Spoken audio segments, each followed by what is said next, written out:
दोस्तों, स्वागत है आपका मेरे YouTube चैनल पे।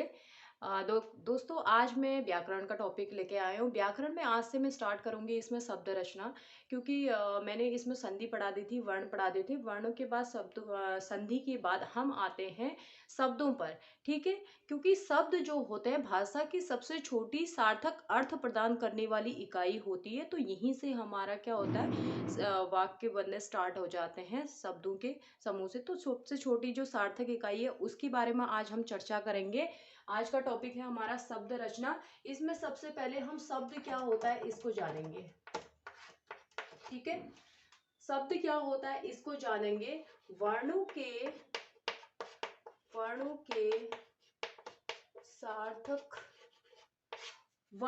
सार्थक इकाई को शब्द कहते हैं। अब इसको अगर दूसरी तरह से समझेंगे हम तो क्या कहेंगे, वर्ण भाषा की सबसे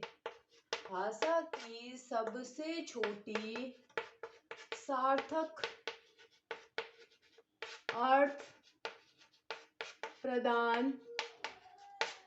अर्थ प्रदान करने वाली इकाई क्या है, शब्द।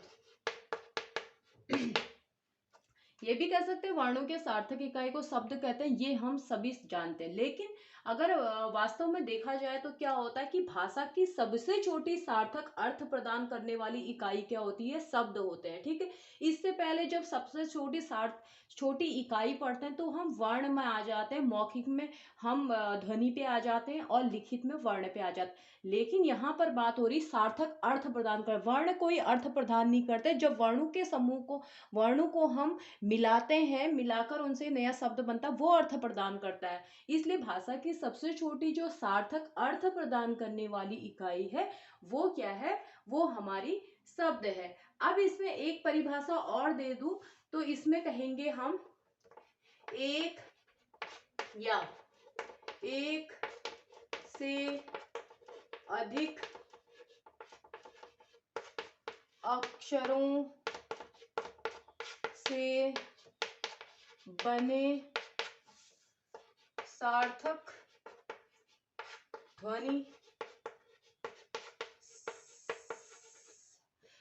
ध्वनि सार्थक ध्वनि को, एक या एक से अधिक अक्षरों से बने सार्थक ध्वनि को शब्द कहते हैं। अब इसमें क्या आ गया, ध्वनि मतलब होता है, ध्वनि यानी क्या हो गया, वर्ण हो गया, ठीक? ध्वनि सबसे छोटी मौखिक इकाई है और वर्ण।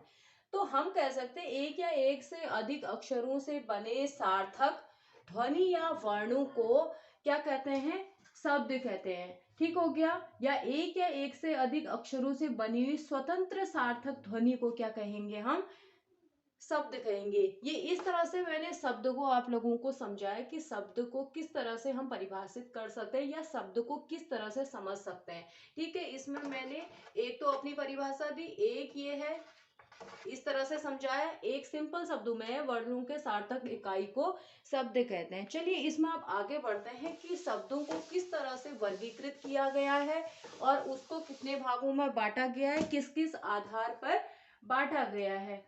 अब हिंदी शब्दों का वर्गीकरण, ठीक?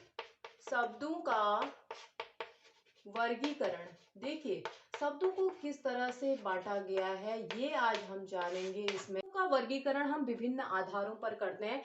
वो आधार कौन कौन से हैं? सबसे पहले हम बात करते हैं शब्दों का वर्गीकरण इतिहास, ठीक है? सबसे पहले इतिहास, कोई भी चीज हम टॉपिक लेते हैं सबसे पहले उसका इतिहास देखते हैं वो क्या रहा, उसी के बाद हम उस पे अपना रिसर्च करते हैं, उसी के बाद हम उस पे सोचना जारी करते हैं, ठीक हो गया? प्रारंभ करते हैं। अब इतिहास या स्रोत के आधार पर, इतिहास या स्रोत के आधार पर हमको मिलते हैं 5, ठीक? एक आ गया हमारा तत्सम, दूसरा आ जाता है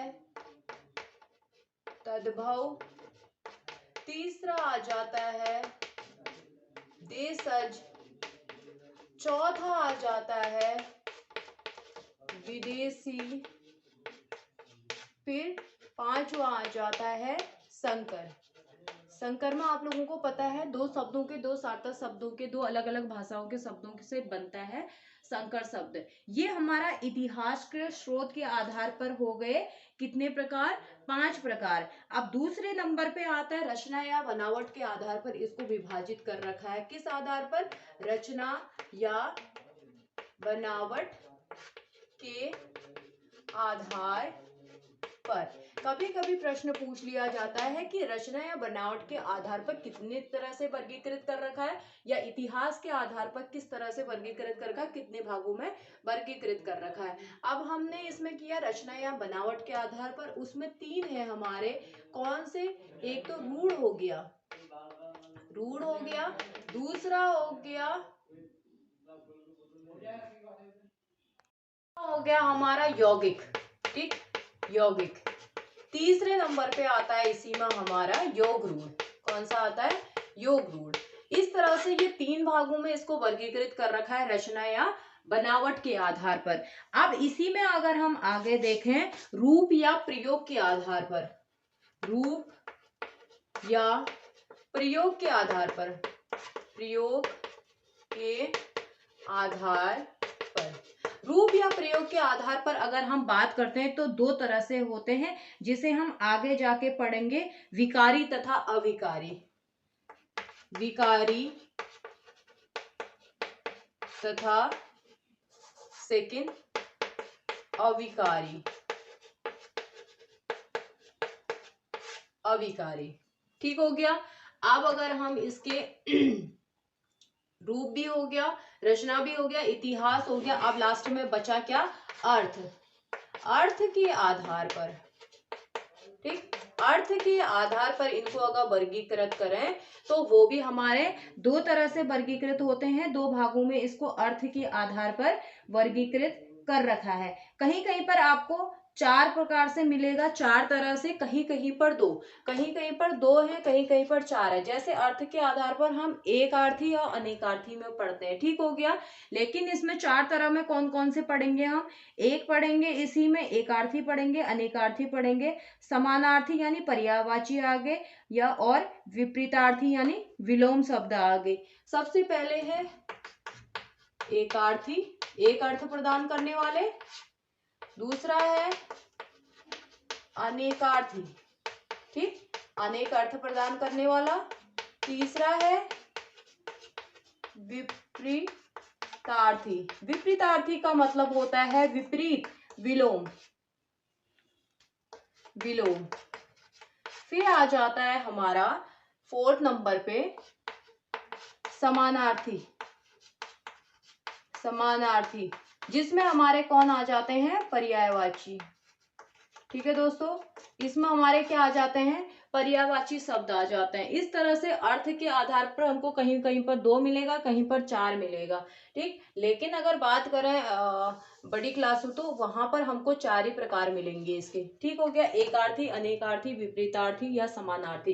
कहीं कहीं क्या होता है, एकार्थी में एक अर्थ वाले, अनेकार्थी में हम दोनों को ले लेते हैं। किसको ले लेते हैं? समानार्थी को भी ले लेते हैं। और एकार्थी में यही विलोम शब्द भी सम्मिलित कर रखे हैं कहीं कहीं पर, तो ये देखने को आपको मिलता है। ये है हमारा शब्दों का वर्गीकरण, जिसमें हमने इतिहास के आधार पर बताया, रचना के आधार पर, तीसरा है रूप या प्रयोग के आधार पर, चौथा है हमारा अर्थ के आधार पर। इसी में मैं आगे अगली वीडियो में चर्चा करूंगी इनके विस्तृत रूप का, इनके विस्तार पूर्वक इनका वर्णन करूंगी, वो लेके आऊंगी मैं नेक्स्ट वीडियो में। तब तक के लिए इतना आप लोग करिए। आशा करती हूँ कि जो मैंने शब्द के अर्थ और शब्दों को किस तरह से वर्गीकृत कर रखा है, विभाजित कर रखा है, ये आपको समझ में आ गया होगा, ठीक है। अब मिलते हैं अगले वीडियो में, तब तक के लिए धन्यवाद।